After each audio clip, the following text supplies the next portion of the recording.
Yo, what's up guys? I hope you're all doing well. With the release of WoW Midnight's pre-patch, Blizzard have taken over the add-on game. Blizzard have added a bunch of new features and things we can adjust and tailor in-game that can change, how things work in combat, how our UI looks, and generally how our characters play, in place of what used to be done by add-ons. So I've played around with it a bit today, and I just wanted to make a video going over some of the changes you can make really quickly to really improve your gameplay without relying on certain add-ons. And I'll talk about, what add-ons they're replacing and what things they help if you were using those before. So I'm going to get straight into this to not waste any time. Okay, so the first big one that I want to mention is the nameplates. So if you used to use Plater, or if you're used to using like customizable nameplates, Blizzard have now added something that does that for you. So you can see here we've got like the bar, we've got the creature's name, a percentage bar, and then when it casts a spell, we'll also get a separate bar underneath with the spell, and we can see, if it's interruptible and stuff like that. So if you go into options and you go into nameplates, you can now track what you want to see. So ideally, I would set this up like this: always show nameplates, enemy unit nameplate, so you can see them over the enemies. And if you were to tick this off, you would see it disappears over their head. And then I wouldn't put it on friendlies unless you're planning to like heal, but you can then see what it's going to look like here. So you can see you have the nameplate, you have the abilities over the mob. So you can see if I was to start casting on this character now, you can see as you put like debuffs under the character, you can see them appear over the enemy's head. So you can then track those on the enemies that you're fighting.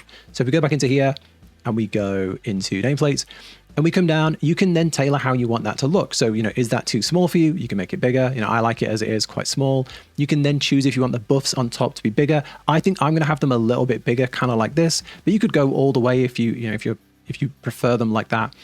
Okay, next I would set up the style. So I like blocky cast. This makes the cast bar big and chunky. You see this is like, you can see the full spell name. It's a very big and easy bar to spot, especially if you've got loads of mobs there. Modern is probably going to be more popular. It's very small, it's very sleek. The cast name goes underneath the bar. Go with what you want. I like blocky cast. Then you want to choose what you want to show on it. Health percentage and rarity is what I go for. If you would prefer the number, you can put the number there and like drop off the percent if you want, or have them all. I just go for these two, percentage and rarity. Then cast bar information, again, you can see, what do you want to see there? I have all of those active. Aggro, you can choose when to flash. If you have aggro, you can have progressive, which will show if you're starting to get aggro, or you can just have a flash when you get aggro, however you want to do it. And then you can change lots of other things down here if you want. Now, I personally think this is good as it is, just like out the box as it is with the basic settings. But if you want to share, if you want to change some other things to better suit your playstyle, if you're playing like a certain class that wants to be on top of debuffs, if you're playing a healer, you can just change that to tailor to yourself. But generally, this is going to go a long way. And when you're fighting enemies that actually cast back, you can see these really good. And I think they're going to work really well.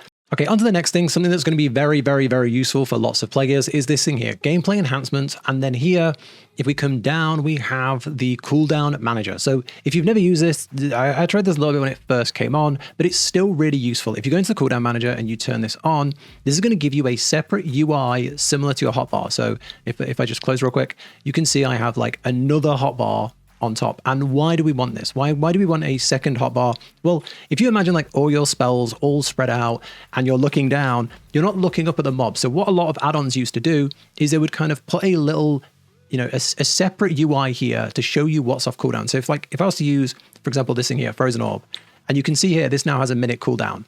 It's much easier to just glance quickly there to see it's on cooldown than to look down at your hotbar. And you can have this like to the side, to the front, and you can choose to have this as minimal as you want. So if you come into options and you come into your gameplay enhancements, and then you go down to the cooldown manager, you can go into edit mode to move it around. So you could have it like a little bit higher up if you wanted to, like this, and have it more like under your character. And then additionally, you can go into the extra settings. So if we go to gameplay enhancements and we go down to the advanced cooldown settings, what you can do now is you can choose what you want to track. So when you first pull this out and it's got like 30 things there, you're going to think, well, this is just silly because I've already got all these down here. But maybe you want to track your big cooldowns. So for example, we have like Frozen Orb. This is a 1 minute cooldown. We have, Icy Nova. Ice Nova is a 25-second cooldown. Maybe you want to put just your big things on cooldown. So you would put your essential cooldowns here. So say you want to drop off like the spike. This has got a 10-second cooldown. What if we just wanted to track like our big cooldowns, like our 1 minute plus cooldowns? You could do that. So you could take these down here. You could keep that one. You could leave that one there, that's fine. And then we just have like our major cooldowns. We could drop this off here. So you see now we can just go, maybe we take this as well.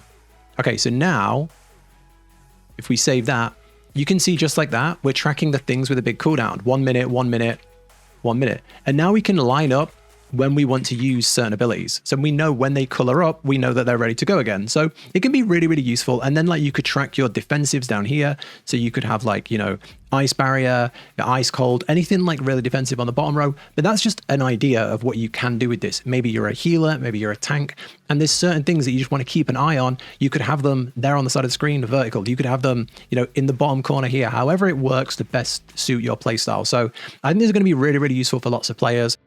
Okay, next up is boss warnings. So if you ever had, you know, deadly boss mods where you get the move here, don't stand there, all that stuff, you know, and it flashes and stuff like that on the screen, and you know what's coming from the boss.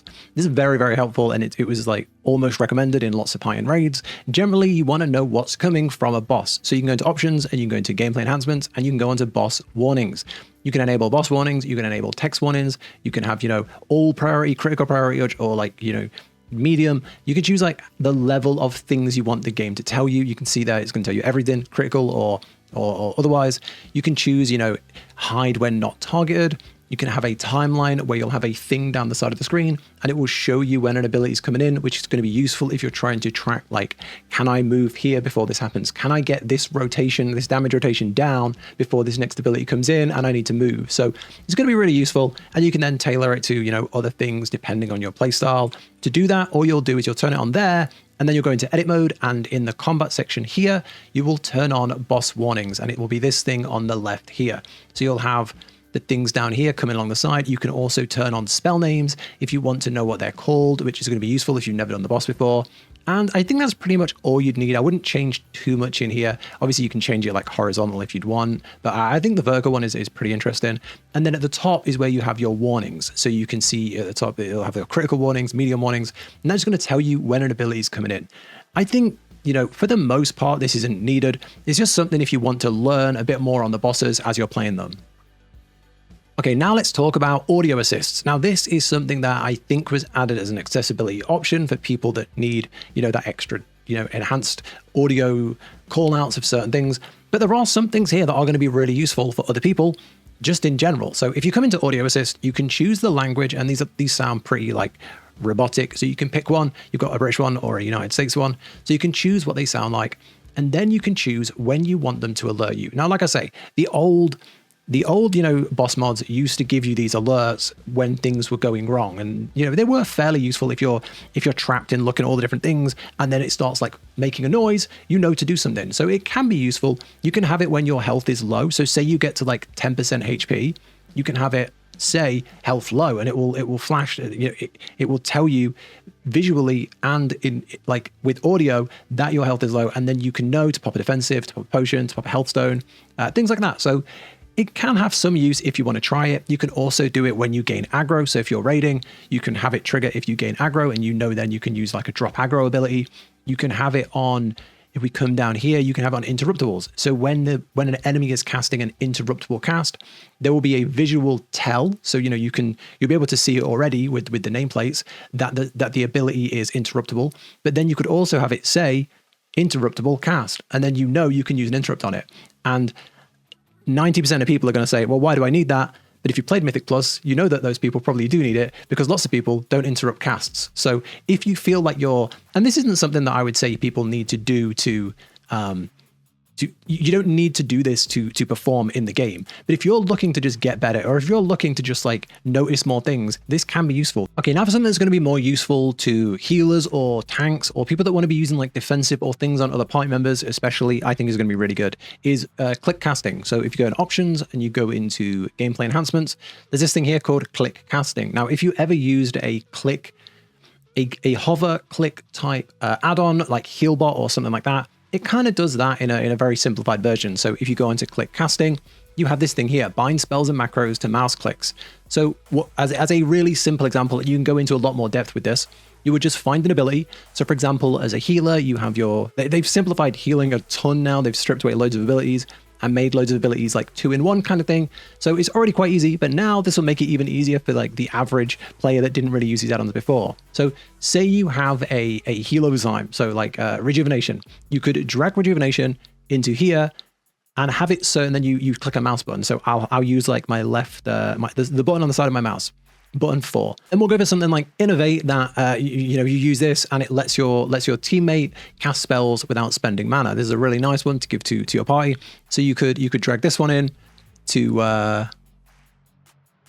add binding. You could drag this one into here, and then you could set this to say your middle mouse button like this, and then save. So now when you're doing your rotation on the enemies, and you just hover over, oh, this guy needs rejuvenation, and you just press the button on the obviously you'll be on your party member, or you'll see a caster getting low on mana, or the healer getting low on mana. You just top them up like that in a raid, and they'll get the innovate. So it's going to be really nice and really useful. It's not like the full package if you don't start using like the macros and going into more in-depth stuff with it, but generally that's going to be really nice for the average player that just wants a few little like easier things to take buttons off their hotbars, basically. That you can just fully have that and never have to use those buttons on your hotbar. You could literally take those 2 spells off because they're now done by your mouse. So yeah, I hope you find it useful. There's actually loads of cool stuff in here, and over the next few weeks I'm going to be playing with it and trying a few things out, but definitely take the time to look around because there's going to be different things depending on your playstyle and your class. There might be something here that I've not even looked at that you think is amazing. There's stuff for like party frames. You can go into, I think it's in interface. You can change like, how the things look in the interface, and you can change like class colors and stuff like that. So there's loads of things that might be bugging you that you can now change. So definitely take time to have a look.